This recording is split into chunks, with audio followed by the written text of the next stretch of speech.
Hey, it's Lisa Ryan, Chief Appreciation Strategist at Grategy. Welcome to another episode of Thank You Very Much, where we talk about gratitude strategies to create a workplace culture that rocks. It's April. I'm celebrating for the entire month with these videos. It's anniversary month, it's birthday month, and it's the birth of my newest book. Thank you very much. So, in today's time that we're together, I'm going to look at the chapter that I call No Employee Ever Quit Because of Too Much Training. So if you're one of those people that say, why should I invest in my employees? I mean, they're just going to take that training and leave anyway. My only response to that is, yeah, but what if you don't train them and they stay?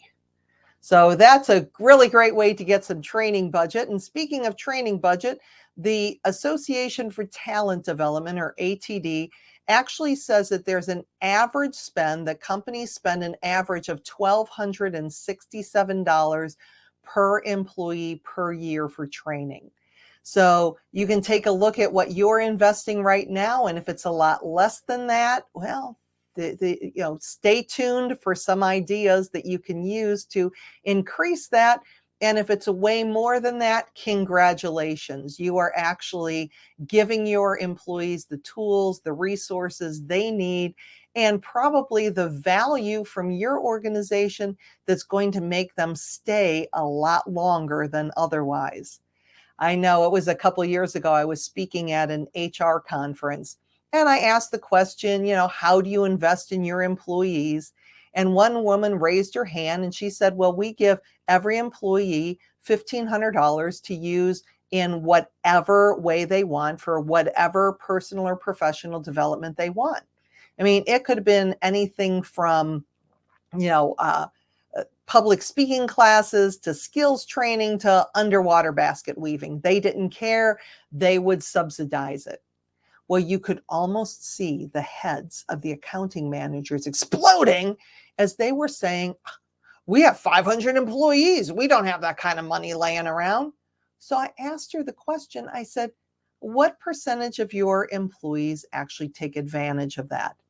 So think for a minute of a number in your mind. Here I am, I'm handing you $1,500. You can invest in any type of education for yourself that you want. What percentage of employees said yes?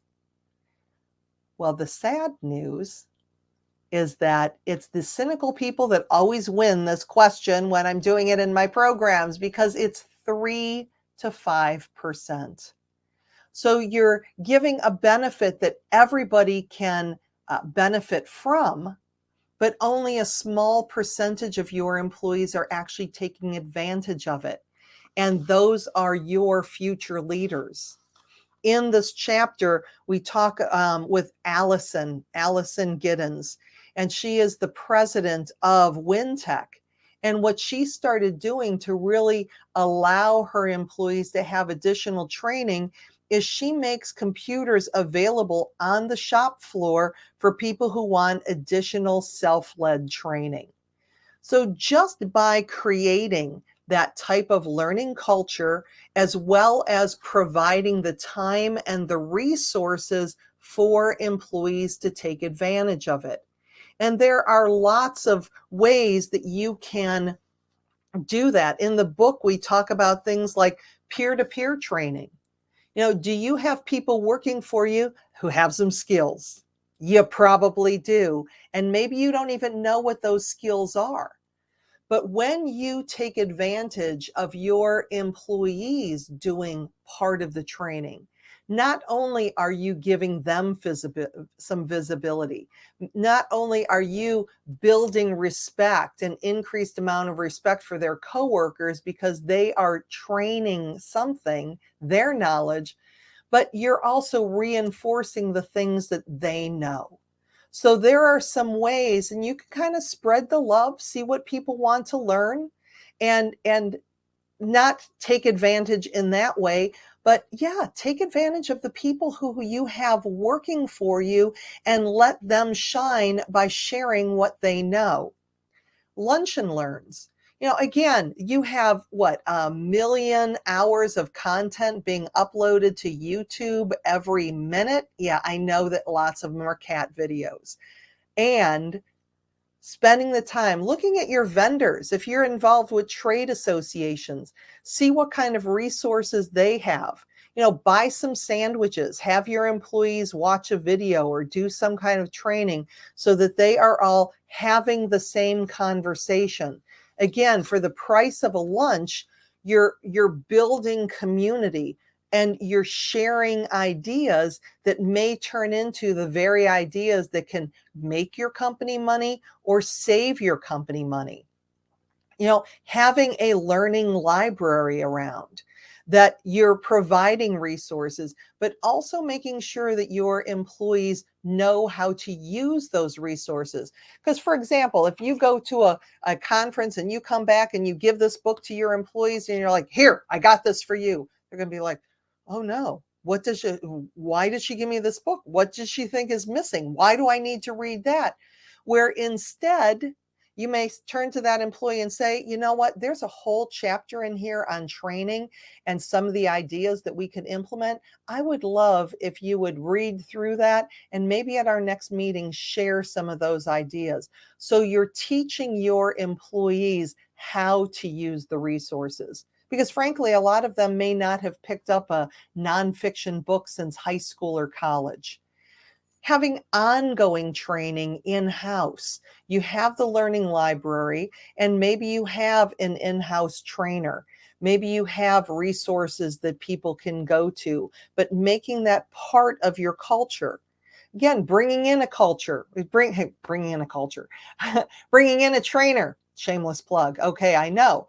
But when you bring in a third party, they're having a different conversation. Your employees are seeing the world differently because it's not somebody that they are seeing every day.